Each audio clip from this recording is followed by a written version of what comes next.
দর্শক আসসালামু আলাইকুম, সবাইকে শুক্তারাস লাইফস্টাইলে স্বাগতম।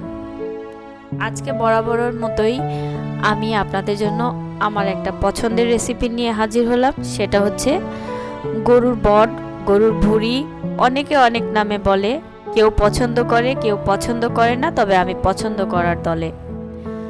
তো প্রথমে আমি কিন্তু গরুর ভুঁড়িগুলোকে সাইজ করে কেটে ভালো করে ধুয়ে তারপরে কিন্তু আমি সিদ্ধ করে নিয়েছিলাম হলুদ দিয়ে। সিদ্ধ করে পানি ঝরিয়ে রেখে দিয়েছি এক পাশে, আর এক পাশে আমি দিয়েছি এখানে তেল,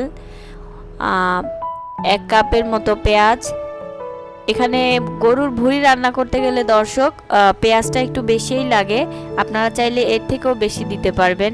এখানে এলাচ দিয়েছি, তেজপাতা দিয়েছি, আদা বাটা দিয়েছি 2 চামচ, চা চামচের রসুন বাটা দিয়েছি 2 চা চামচ, এলাচ দিয়েছি, দারুচিনি দিয়েছি, দিয়ে আমি ভালো করে নাড়াচাড়া করে নিচ্ছি।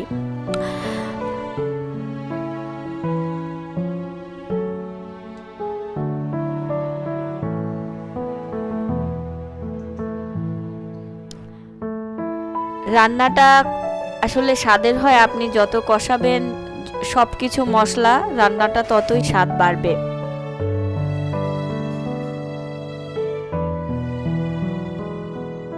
এখন পেঁয়াজটা এরকম কালার হয়ে আসলে আমি এখানে হলুদের গুঁড়ো দিয়ে দিচ্ছি, ধনিয়া গুঁড়ো দিয়ে দিচ্ছি 2 চা চামচ। আপনারা চাইলে আরেকটু বেশিও দিতে পারবেন, গরুর ভুঁড়িতে মশলা ভালো লাগে খেতে। আর ঝালটা অ্যাকচুয়ালি যে যেমন খেতে চান, কেউ বেশি খেতে চাইলে একটু বেশি দিবেন, কেউ একটু কম খেতে চাইলে কম দিবেন। আমি 1 চা চামচ দিয়েছি, পরবর্তী সময় আমি আবারও 1 চা চামচ দিয়েছিলাম। এখন আমি ভালো করে নাড়াচাড়া করে নিচ্ছি। নাড়াচাড়া করে মশলাটা যাতে পুড়ে না যায়, আমি মশলাতে একটু পানি দিয়ে দিব।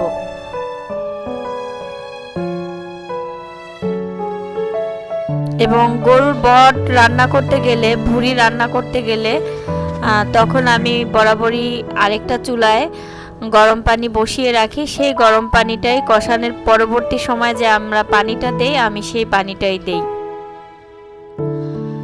তেলটা ভালো মতো এভাবে পেঁয়াজের সাথে উঠে আসলে আমি গরুর ভুঁড়িটা দিয়ে দিব। গরুর ভুঁড়ি দিয়ে ভালো করে নাড়াচাড়া করে নিব। গরুর ভুঁড়িটা দর্শক একটু সময় নিয়ে রান্না করতে হয়। নাড়াচাড়া করার পর্যায়ে প্রথমে যখন ভুঁড়িটা আমরা দেই তখন মনে হবে যে মশলাটা মনে হয় কম হয়ে গিয়েছে, কিন্তু না, কিন্তু নাড়াচাড়া করতে করতে ধীরে ধীরে ভুঁড়ির কালারটা চেঞ্জ হয়ে আসবে, তখন আর মনে হবে না যে মশলাটার কালার কম। তো আমি যে গরম পানি আলাদা করে করে রেখেছিলাম, এই পর্যায়ে গরম পানি দিয়ে দিলাম। গরম পানি দিয়ে আমি কিছুক্ষণ অপেক্ষা করে আমি কিন্তু ঢাকনা দিয়ে ঢেকে দিব।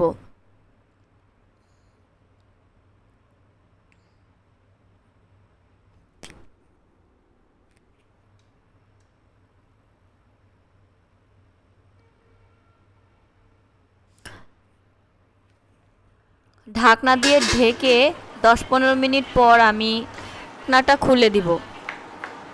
দেখতে পাচ্ছেন পানিটা বেশ অনেকখানি শুকিয়ে এসেছে, কিছুটা বাকি আছে। এই পর্যায়ে আমি আর ঢাকনা দিব না, এইভাবে রেখেই আমি বাকি রান্নাটা কমপ্লিট করব। একটু পরপর নাড়াচাড়া করব, বেশ সময় নিয়ে নাড়াচাড়া করতে হবে। আপনি যত সময় নিয়ে গরুর ভুঁড়ি রান্না করবেন ততটাই টেস্টি হবে, এবং কালারটা ধীরে ধীরে কিন্তু চেঞ্জ হয়ে যাবে, অনেকটা দেখতে কালা ভুনার মতো কালার হয়ে আসবে। দেখতে পাচ্ছেন দর্শক, ভুঁড়ি থেকে এমনিতেই সুন্দর কষানোর কারণে, পানি শুকিয়ে যাওয়ার কারণে খুব সুন্দর তেল উঠছে। আমি এই পর্যায়ে দিয়ে দিচ্ছি টালা জিরা গুঁড়া।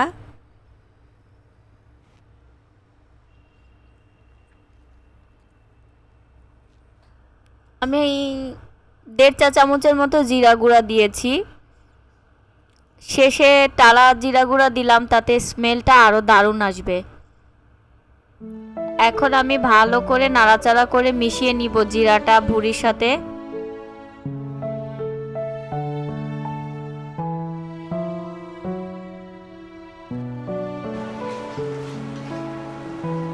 শেষের দিকে আর ঢাকনা দেওয়ার প্রয়োজন নাই, খুব ভালো করে নাড়াচাড়া করতে হবে। নাড়াচাড়া করতে করতে যখন একদম ভুড়ি সিদ্ধ হয়ে গেলে শেষের দিকে আর ঢাকনা দেওয়ার প্রয়োজন নেই। এটা বারবার উল্টে পাল্টে দিয়ে রান্নাটা শেষ করতে হবে।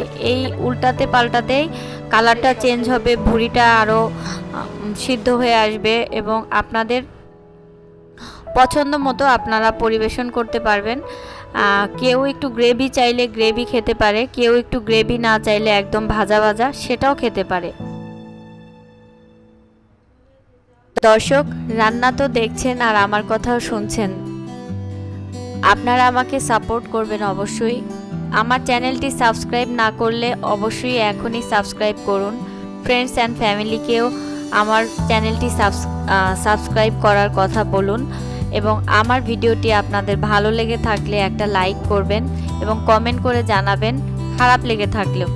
আমি কখনোই আপনাদের সাপোর্ট ছাড়া সামনে আগাতে পারবো না। তো যাই হোক, ঠিক শেষ মুহূর্তে এভাবে করে নাড়াচাড়া করতে হবে। ভালো করে নাড়াচাড়া করে একদম আপনাদের পছন্দ মতো হয়ে আসলেই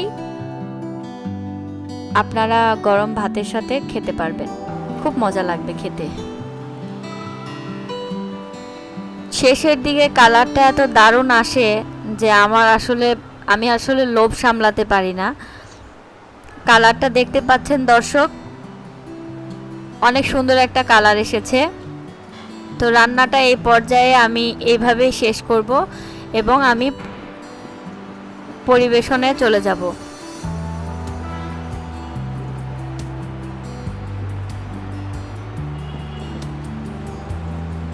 দেখতে পাচ্ছেন দর্শক, গরুর ভুড়ি রান্নাটা আমার হয়ে গেল। আশা করি আপনাদের ভালো লেগেছে। আজকে মতো এই পর্যন্তই। আল্লাহ হাফেজ। সবাই ভালো থাকবেন, সুস্থ থাকবেন এবং আমার সঙ্গেই থাকবেন।